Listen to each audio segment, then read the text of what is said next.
The cabin is cold as I hurriedly dress for the trip out to the little house. Back inside, the damper opened, splitwood stoked, flame blown back to life. I leave the stove door open to cast light across the floor. Water drawn, I dipped and poured from bucket to basin, from cupped hands to face, and as I reach over for the towel, I notice the mirror. The portrait in the mirror of the cabin scene behind me is a panorama of tokens of the memories of this place. As I dry the face of me centered in the reflection, the scene reminds me of my work in the year ahead. I'm tasked with uncovering secrets of generations of the Holcomb family that have lived in this valley for 150 years.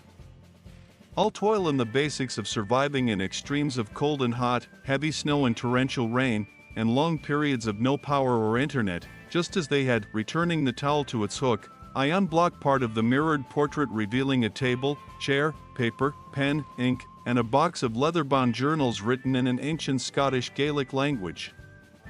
These journals, penned by a stranger named Liam Holcomb, have become my window into a past I'm charged with bringing to life. Though I had just finished translating the journals, an immersed refresher after years away from uni studying the Scottish clearances of the early 19th century.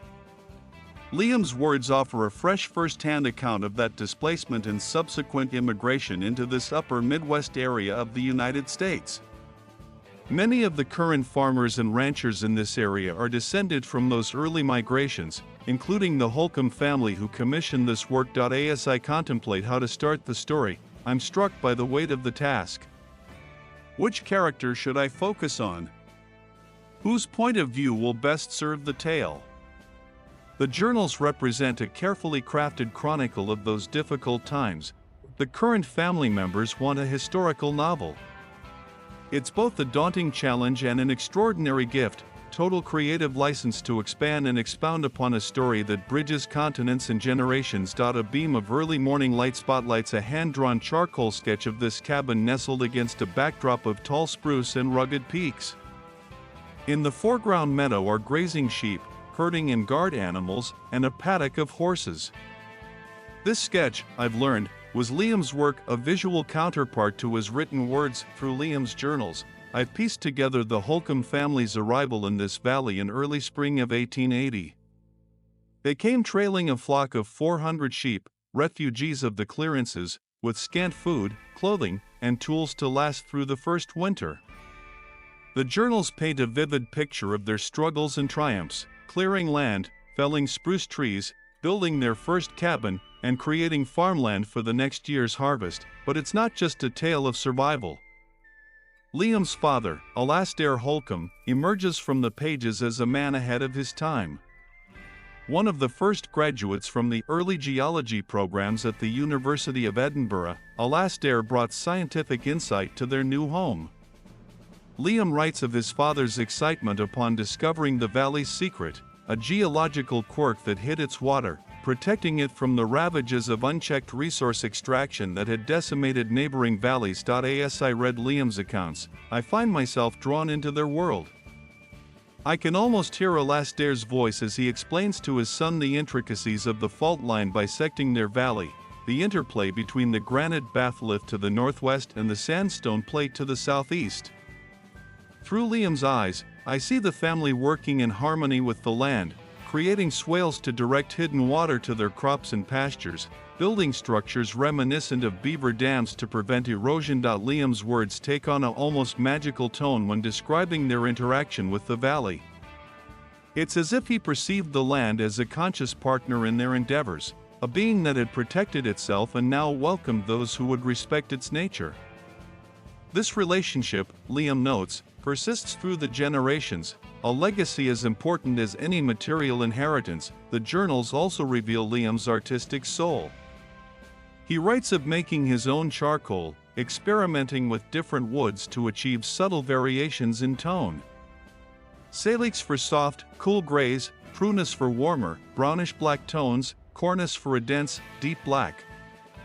His keen eye and careful selection of materials allowed him to capture the essence of their new home in strokes of gray, sepia, and black. As I ponder Liam's story, I'm struck by how this stranger's words have become a bridge not just to the past, but to my own understanding of this place and its people. The journals are more than just a historical record, they're a testament to the enduring bond between humans and the land they inhabit. I moved the table to face the scene from the mirror, ready to begin writing. But as I put pen to paper, I realized that I'm not just transcribing Liam's story, I'm continuing it. The Holcomb family's journey didn't end with Liam's last journal entry. It continued through the generations, leading to this moment, with me sitting in this cabin, surrounded by the echoes of their past. My task now is to weave together the threads of their history, the scientific insight of Alastair, the artistic sensitivity of Liam, the family's commitment to sustainable stewardship of the land. But more than that, I need to capture the spirit of kinship with the land, with their livestock, with the very idea of meaningful work that has defined the Holcomb legacy for over a century. As I begin to write, I feel a connection not just to Liam and his family, but to this valley itself.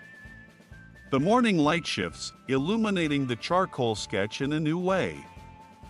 For a moment, I could swear I see the figures in the drawing move: a sheep raising its head, a horse pawing the ground.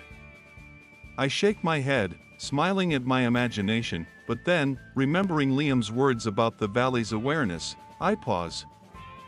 I look out the window at the lush green pastures, the thriving forest, the hints of hidden streams. Is it so far-fetched to think that this land, which has sheltered and sustained generations of Holcombs, might have a spirit of its own? With that thought, I turn back to my paper. The story I have to tell is not just of a family, or even of a piece of land. It's a story of partnership, of mutual care and respect between people and place. It's a story that began with Alastair and Liam, was passed down through generations of Holcombs, and now, through some twist of fate, has been entrusted to me. As I put pen to paper, I silently thank Liam for his journals, for this gift of a stranger's memories that have become my key to unlocking the past. And as the first words flow onto the page, I feel as though I'm not just writing a story, but continuing a legacy.